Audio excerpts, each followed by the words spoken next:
ବସିଥିବା ଭାରତୀୟ ଜନତା ପାର୍ଟିର ନେତା ତଥା ମତ୍ସ୍ୟଜୀବୀର ନେତା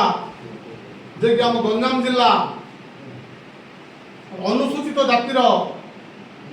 ସାଧାରଣ ସମ୍ପାଦକ ରୂପେ କାର୍ଯ୍ୟ କରୁଛନ୍ତି ଭୀମସେନ ବେହେରା ମହୋଦୟ ଏବଂ ମଞ୍ଚରେ ଥିବା ଭାରତୀୟ ଜନତା ପାର୍ଟିର ବିଜେପି ନେତା ତଥା ଗଞ୍ଜାମ ଜିଲ୍ଲା ବିଜେପିର ପୂର୍ବତନ ସମ୍ପାଦକ ଶ୍ରୀଯୁକ୍ତ